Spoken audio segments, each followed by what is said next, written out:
दोस्तों नमस्कार।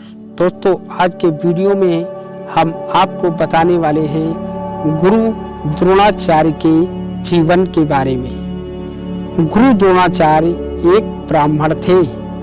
वह धनुर्विद्या के महान आचार्य भी थे, पर बहुत गरीब थे।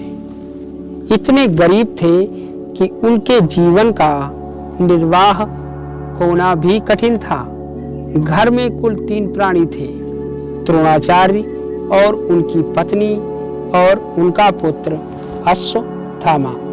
पुत्र की अवस्था उस समय 5 या 6 वर्ष की थी। एक दिन पुत्र ने अपने साथी को दूध पीते हुए देखा।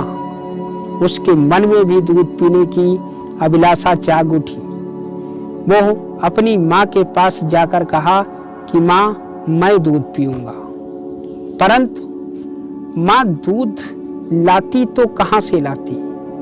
जिस माँ को खाने के लिए अन्न नहीं मिल रहा था, वह अपने बालक को दूध कैसे पिलाती? माँ का हृदय बहुत व्याकुल हो गया, परंतु बालक को तो समझाना ही था। माँ ने आटे का पानी बालक को देते हुए कहा, लो दूध पी लो। बालक को तो दूध के स्वाद का पता ही नहीं था। उसने आटे के पानी को पीकर समझा कि उसकी माँ ने उसे दूध पिला दिया। गुरु द्रोणाचार्य का हृदय यह सब देखकर कांप उठा। उन्होंने प्रतिज्ञा कर ली कि या तो धन और यश पैदा करके ही रहूंगा या मर जाऊंगा। गुरु द्रोणाचार्य के मन ही मन में सोचने लगे कि क्या करना चाहिए, धन और यश के लिए किस ओर जाना चाहिए। तभी द्रोणाचार्य को पांचाल नरेश द्रुपद की याद आई, क्योंकि वह एक ही गुरुकुल में एक साथ शिक्षा ले रहे थे। विद्यार्थी अवस्था में द्रुपद और उन्होंने एक ही गुरु से शिक्षा प्रदान की थी। द्रोणाचार्य आशाओं के रथ पर सवार होकर पांचाल देश की राजधानी की ओर चल पड़े।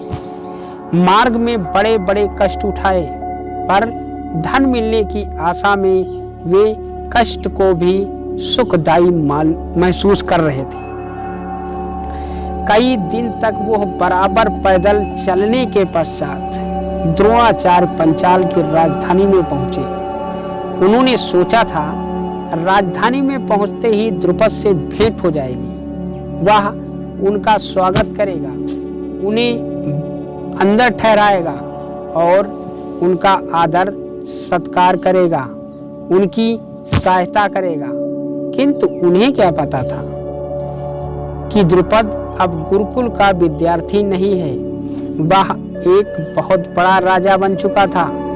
सिपाहियों और सैनिकों, मंत्रियों से हर वक्त घिरा रहता था। दूसरों की तो बात ही छोड़ दो, अपने लोगों से भी भेंट करने में उसे कठिनाई होती थी। कई दिनों तक प्रयत्न करने के पश्चात द्रोणाचार्य द्रुपद के सामने आए, परंतु यह क्या, द्रुपद ने उन्हें देखते ही मुंह फेर लिया। सहायता करने की कौन कहे, उसने तो उसे पहचानने से भी इनकार कर दिया। द्रोणाचार्य का मन जैसे मत सा गया हो। उनके मन में जगत से ही नहीं, मानव मात्र से घृणा उत्पन्न हो गई। उन्होंने निश्चय कर लिया कि अब वे सन्यासी हो जाएंगे और वन की गोद में बैठकर अपना जीवन व्यतीत करेंगे। द्रोणाचार्य सन्यासी बनने के उद्देश्य से पैदल हरिद्वार की ओर चल पड़े। संध्या पूर्व का समय था। थके मांदे द्रोणाचार्य हस्तिनापुर में एक कुएं के पास जाकर वहां पर रुक गए। वे कुएं पर रात व्यतीत करना चाहते थे, पर वहां पांडव और कौरवों के राजकुमार को देखकर वो आश्चर्यचकित हो गए, परंतु उन्हें पहचानते ही नहीं थे। पर उनके रंग और ढंग उनके वार्तालाप से उन्होंने यह जान लिया कि वह पांडव और कौरवों के राजकुमार हैं। पांडव और कौरवों के राजकुमार कुएं के पास गेंद खेल रहे थे। उनकी गेंद कुएं में जा गिरी। वे अपनी गेंद कुएं से बाहर निकालने के लिए सारे प्रयत्न कर डाले, परंतु गेंद न निकली। द्रोणाचार्य राजकुमारों को व्याकुलता का कारण जानकर उदास हो गए। उन्होंने राजकुमारों से कहा, तुम लोग चिंता मत करो, मैं अभी तुम्हारी गेंद कुएं से बाहर निकाल देता हूँ।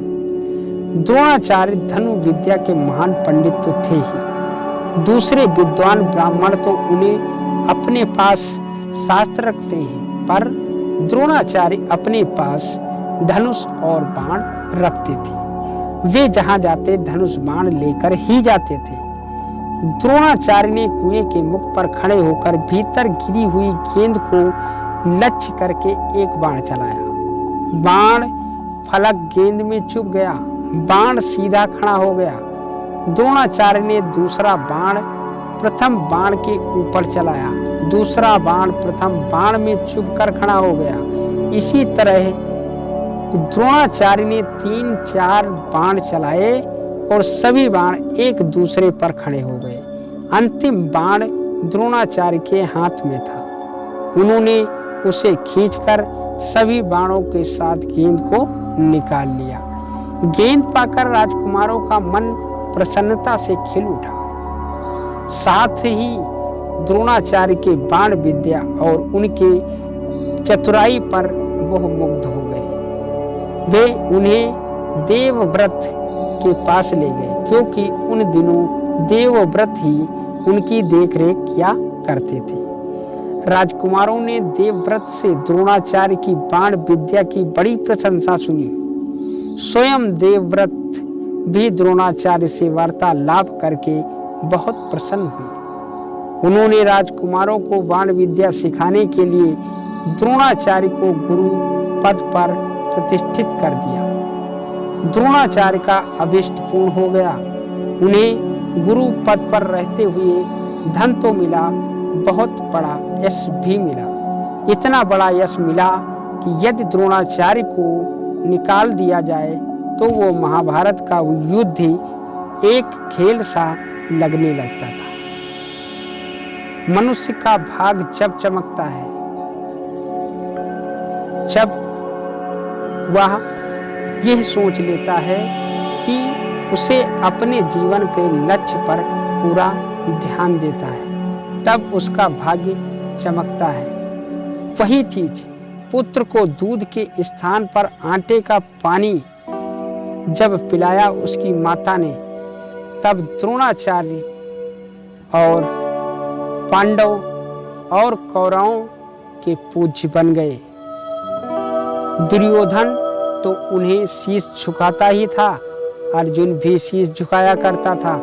तो दोस्तों, इस कहानी से हमें ये सीख मिलती है कि किसी भी चीज को अपना लक्ष्य बनाना, उसी लक्ष्य पर अपना पूरा ध्यान केंद्रित कर दो, आपको वो लक्ष्य जरूर प्राप्त होगा। दोस्तों, अगर वीडियो पसंद आई हो तो वीडियो को लाइक कर दें और हमारे चैनल को सब्सक्राइब कर दें, ताकि हमारी आपकी मुलाकात यूं ही होती रहे।